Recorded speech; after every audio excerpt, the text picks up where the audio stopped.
Jamais sans la grâce, une dévotion matinale qui vous connecte à la pensée de Dieu et vous donne la provision du ciel au quotidien. Bonjour chers amis, chers internautes, nouvelle journée, nouvelle provision. Bienvenue dans cette troisième dévotion de cette semaine. Père, nous te bénissons ce matin. Merci parce que, pas un pas sans toi, pas un pas sans ta grâce, Seigneur. Et nous savons une chose, plus nous évoluons avec toi, nous sommes conscients que la grâce est pour toute la vie, jusqu'à ce que tu ne reviennes. Amen. Alors, Éphésiens chapitre 2, le verset 8. Nous allons encore reprendre un peu dans ces deux versions. La version Louis II, c'est par la grâce que vous êtes sauvés.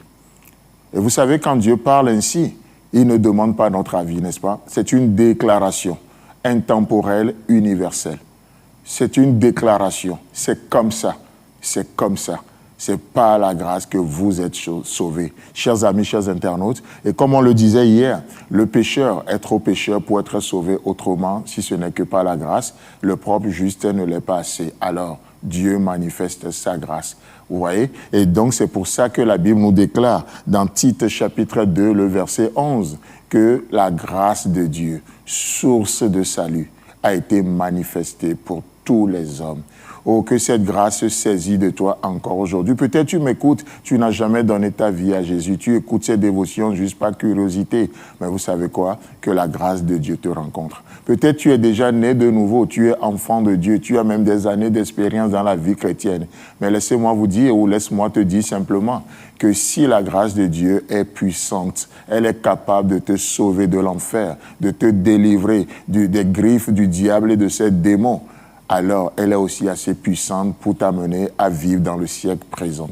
Amen. Et ça, c'est la grâce de Dieu. Ce n'est pas juste en termes de salut pour l'éternité, mais cette même grâce nous délivre encore aujourd'hui des ruses et des pièges de l'ennemi. La grâce de Dieu reste notre unique source de salut. Comme on le lisait dans la version Parole vivante. Oui, sa grâce seule est la source de votre salut. Oh, peut-être ce matin, vous pensez que vous méritez quelque chose. J'ai une mauvaise nouvelle pour vous.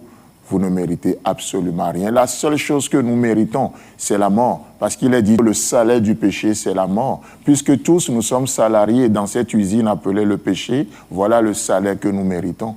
Vous savez quoi? Mais Dieu, dans sa miséricorde, ne nous a pas donné ce que nous méritons.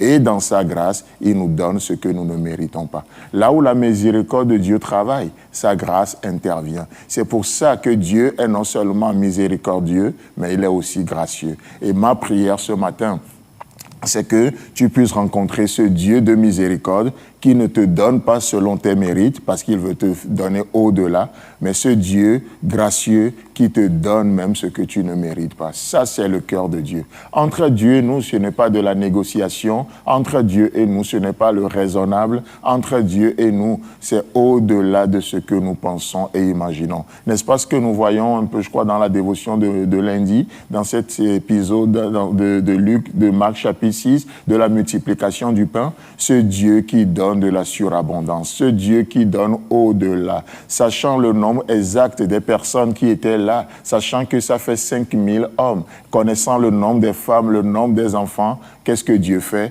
Jésus-Christ va quand même multiplier le pain au-delà, à tel point qu'il restait encore 12 paniers. Oh, le fait juste assez, ce n'est pas suffisant? Non, ce n'est pas assez, ce n'est pas suffisant. Ce Dieu fait plus qu'assez. C'est ça son nom, Yahvé Jireh, ce Dieu qui pourvoit, ce Dieu dont les pas versent l'abondance. Chers amis, chers internautes, c'est pour ça que ta relation, ma relation, notre relation avec Dieu, se veut être une relation de grâce. Une relation où on n'a rien à faire valoir, si ce n'est son nom. À cause de ton nom, à cause du prix qui a été payé, à cause de l'œuvre accomplie. Seigneur, viens encore aujourd'hui, guéris-moi. Seigneur, parce que le sang a été versé, alors purifie-moi encore aujourd'hui. Purifie mes émotions, mes sentiments. Seigneur, parce que le prix a été payé, alors aujourd'hui je viens avec la croix. Pas comme un bâton au cou, pas comme un truc au cou, mais dans tout mon cœur, je viens avec cette représentation de la croix qui parle de l'acceptation, la satisfaction de la justice du Père et cette nouvelle vie que tu nous donnes. C'est ça au fait la grâce de Dieu et c'est notre unique source de salut. Que ça soit pour le païen, c'est pas la grâce qui l'est sauvé. Que ça ça soit pour toi et pour moi qui avons des années d'expérience dans la vie de Dieu, dans la vie chrétienne, il n'y a pas un moment où on peut vivre sans la grâce. Alors ce matin, vous avez bien fait de choisir jamais sans la grâce. Que Dieu vous bénisse. Si vous avez aimé cette émission, parlez-en à vos amis. Parlez-leur du message de la grâce et de ce qu'il fait dans vos vies. Pour un sujet de prière, une question ou pour devenir partenaire, contactez-nous au 00229 94 75 80 20. Que Dieu vous bénisse et à la prochaine. En attendant, pensez avec Dieu.